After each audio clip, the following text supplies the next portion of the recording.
नमस्कार, big boss मराठीचा राडा या कार्यक्रमात आपल्या सगळ्यांचं खूप खूप स्वागत आहे। खरं तर काल घरात एक आश्चर्यकारक घटना घडली, ते म्हणजे राखी सावंतनं चक्क दीपालीची माफी मागितली आणि ती माफी राकेशनं तिला मागायला लावली। नेमकं काय घडलं ते पाहणार आहोत, पण त्याआधी भागाची सुरुवात झाली तन्वीच्या कौतुकानं। विशाल आणि तन्वी हे एकमेकांचे दुश्मन आहेत, दोघांनीही हे धडधडीतपणे सांगितलंय।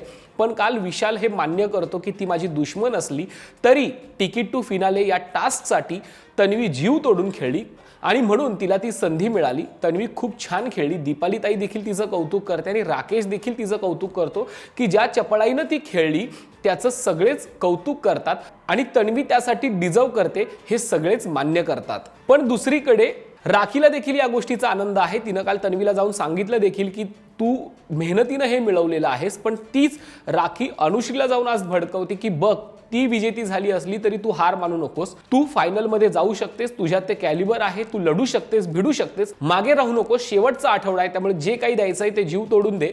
कुठेतरी राखी तन्वी आणि अनुश्रीमध्ये कॉम्पिटिशन करण्याचा प्रयत्न करते, कुठेतरी त्या दोघींमध्ये स्पर्धा लावण्याचा प्रयत्न करते। तशी स्पर्धा ही व्हायलाच हवी, कारण की कुठल्याही खेळात स्पर्धेशिवाय मजा नाहीये। अगदीच तन्वी असो किंवा अनुश्री असो, दोघींमध्ये जेव्हा काटेकी टक्कर होईल तेव्हाच त्या विजयाला मजा आहे। अन्यथा तन्वीच पुढे गेली आणि अनुश्री मागे राहिली, त्यात पाहण्यातही प्रेक्षकांना मजा येणार नाही। त्यामुळे राखीचं हे पाऊल कुठेतरी चांगलं पडतंय। ती घरातल्या प्रत्येकाला चाव्या लावतीये, प्रत्येकाला चार्ज करतीये, प्रत्येकाला ऊर्जा देतीये। भले तिची बोलण्याची पद्धत चुकीची असेल, पण ती सगळ्यांमध्ये एक ऊर्जा देतीये जेणेकरून ते एकमेकांसोबत भिडावे आणि खेळामध्ये आणखीनच गंमत यावी। पण राखीने फूस लावून देखील अनुश्री काही बदलत नाही। अनुश्री तन्वीचं कौतुक करते की या खेळासाठी तू खूप डेस्परेट आहेस, खूप जिद्दी आहेस, तू ज्या पद्धतीनं खेळते ते बघत राहावंसं वाटतं। त्यावेळेस तन्वी म्हणते की अगं, मी जर या खेळात आले नसते तर आतापर्यंत घरच्यांनी मला लग्न करून दुसरीकडे पाठवलं असतं। त्यामुळे हा खेळ माझ्यासाठी खूप महत्त्वाचा आहे, माझ्यासाठी हे जिंकणं खूप महत्त्वाचं आहे। जर स्वतःला सिद्ध करायचं असेल तर मला बिग बॉस खूप चांगल्या पद्धतीने खेळावं लागेल आणि ते जिंकावं लागेल। या निमित्ताने पहिल्यांदाच तन्वीने घरातली गोष्ट बिग बॉस मध्ये सांगितली की जर या खेळात आले नसते तर माझं लग्न झालं असतं, त्यामुळे मला आता करो या मरो अशी सिच्युएशन आहे।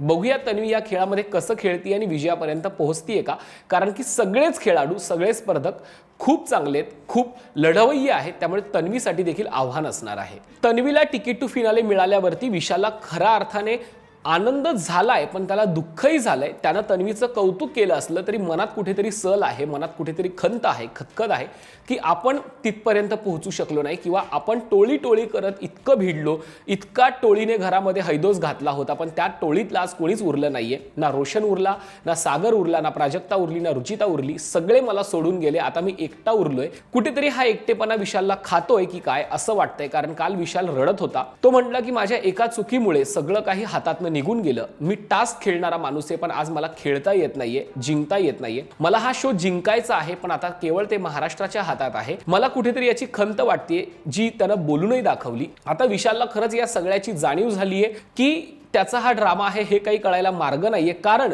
रोशन असो, सागर असो किंवा प्राजक्ता असो, या तिघांविषयी विशाल बोललेला आहे की हे सदस्य कुठेतरी टोळीला जड होत आहेत, हे काही खेळत नाहीयेत, मी खेळतोय आणि हे बसून खातायत, अशा पद्धतीची विधानं विशालनं केली होती। पण आज त्या सदस्यांचं नाव घेऊन विशाल आपला एकटेपणा व्यक्त करतोय। कदाचित त्याला जाणीव झालेली असूही शकते, पण कुठेतरी खेळ शेवटच्या टप्प्यात आलेला आहे, त्यामुळे कुठेतरी इमोशनल कार्ड खेळतोय की काय असाही प्रेक्षकांचा दावा आहे। ज्या कमेंट्स विशालच्या त्या एका प्रसंगावरती आलेल्या आहेत, लोकांना असं वाटतंय कुठेतरी शेवटच्या आठवड्यात तो इमोशनल कार्ड खेळतोय, जे की 90 दिवस विशाल खूप कमी वेळा इमोशनल होताना दिसला।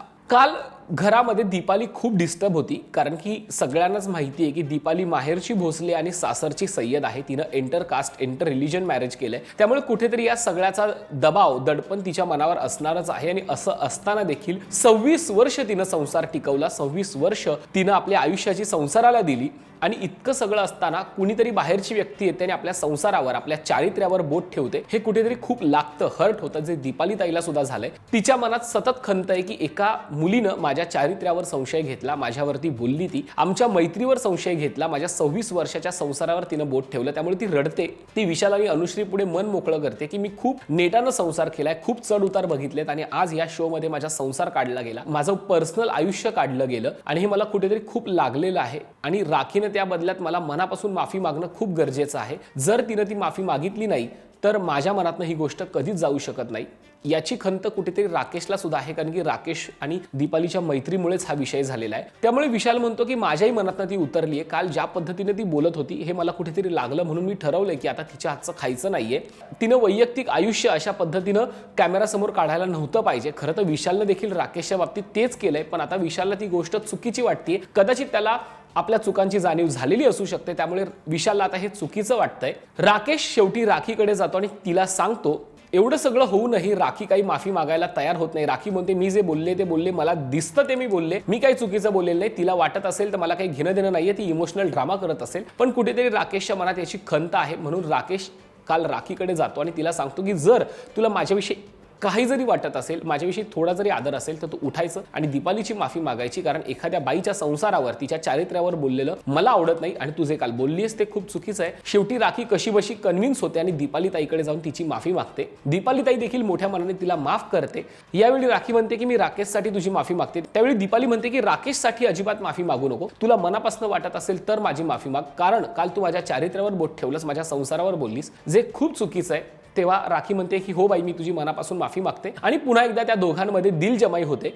जरी राखीने माफी मागितली असली तरी राखीचे हे शब्द मागे घेण्यासारखे नाहीयेत, राखीचे हे शब्द माफ करण्यासारखे नाहीयेत। राखीला याची शिक्षा झालीच पाहिजे आणि भाऊच्या धक्क्यावरती रितेशने यावरून राखीला सोललंच पाहिजे। गेले 2 दिवस झालं घरातली समीकरणं तन्वी भोवती फिरतायत। काल राखी देखील मुद्दामून तन्वी आणि विशालमध्ये भांडणं लावण्याचा प्रयत्न करत होती। राखी तन्वीला जाऊन सांगते की तू तिकीट टू फिनाले मिळवलं याचं विशालला अजिबात कौतुक नाहीये, त्यानं तुला अभिनंदन केलं असेल तरी तो खोटं आहे। मनातनं तो खूप घाबरलेला आहे, त्याला असं वाटतंय की तू कसं काय जिंकू शकतेस, त्याला खूप अहंकार आहे। मी त्याला काल म्हटलंय की मी करत बसू नको, इतका अहंकार काही कामाचा नाहीये। याच अहंकारामुळे तू हातचा खेळ घालवलायस, सगळी टोळी बर्बाद केलेली आहेस, त्यामुळे आता तरी शहाणा हो। तन्वी जिंकली, ती तिच्या मेहनतीनं जिंकली। आणि हे सगळं बोलत असताना विशाल एका कोपऱ्यात बसून हे सगळं ऐकत असतो। तेव्हा विशाल बोलतो मी यातलं काहीच बोललेलो नाहीये, राखी सगळं फेकतीये, तुला खोटं काय भरवतेय, मी यातलं काहीच बोललेलो नाहीये, मी मनापासून तुला तुझं अभिनंदन केलेलं आहे। त्यावेळी राखी आणि विशालमध्ये खूप मोठा वाद होतो। विशाल सांगतो की तुझे दात नकली आहे, तुझी स्किन नकली आहे, तुला जर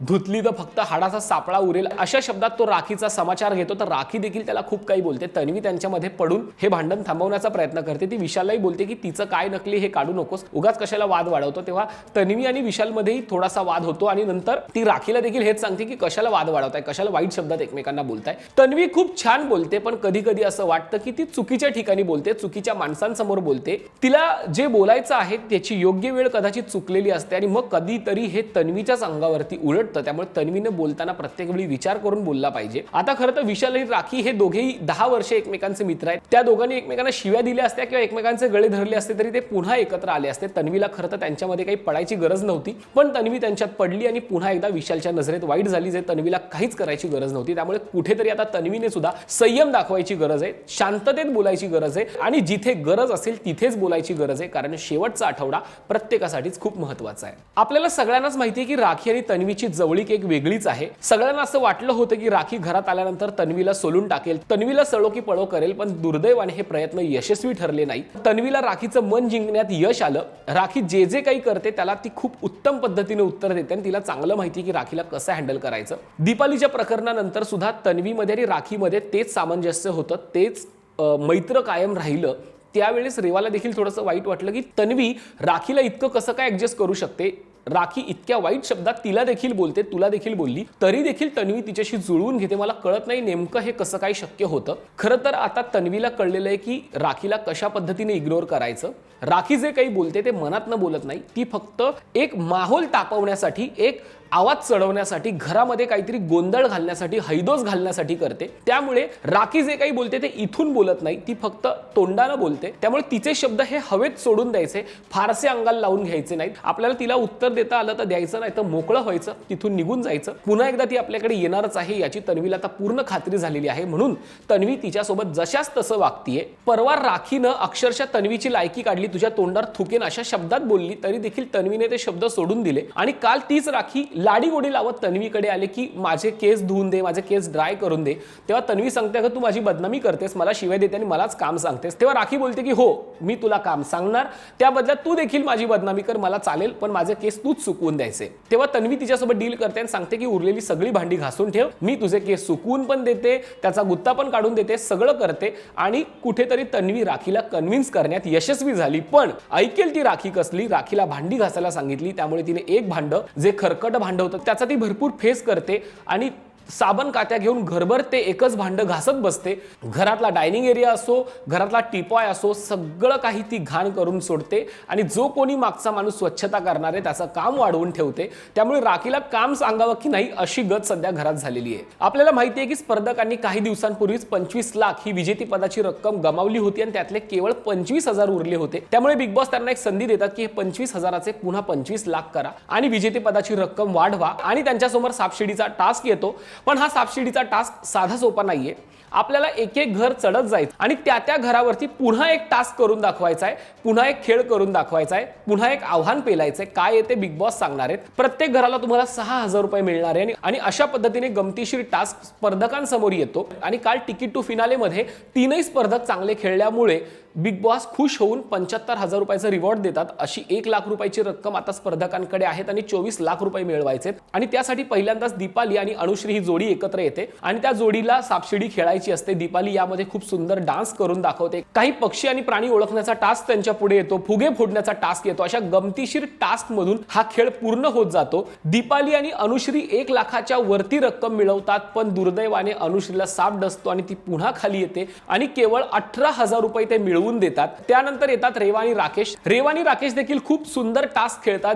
त्यांना देखील क अक्षरावरून काही वस्तू आणायचा टास्क मिळतो, पेपर डान्स करायचा टास्क मिळतो आणि हा पेपर डान्स करताना खूप गंमत येते. आपल्याला माहिती आहे की सुरुवातीला राकेश आणि रेवाची जोडी घरातल्यांनी बांधली होती. पुन्हा एकदा ही जोडी बघायला मिळाली. खूप सुंदर डान्स केला त्यांनी, प्रेक्षकांचं एंटरटेन झालं. पेपर वरती डान्स करायचा असतो आणि तो पेपर हळूहळू फोल्ड होत जातो. पण याच वेळी राखी सावंतचा अक्षरशः जळफळाट होतो. ती खाली धावत येते. रेवा आणि राकेशकडे अक्षरशः खाऊ की गिळू अशा नजरेने बघत असते आणि राकेश आणि रेवा टास्क पूर्ण करणार तितक्यात राखी त्यांना धक्का देते आणि हा टास्क इथेच बाद होतो. परिणामी रेवा आणि राकेशला फक्त 1,50,000 ही रक्कम ते मिळवतात. खरं तर ही रक्कम अजून वाढली असती जर राखीने धक्का दिला नसता. तर यावरून राखीला सगळेच बोलतात, पण 1.5 लाख ही काही कमी रक्कम नाहीये. ते दोघेही ती मिळवून आणतात. आणि त्याच्यानंतर येतात विशाल आणि राखी, अत्यंत जवळचे मित्र.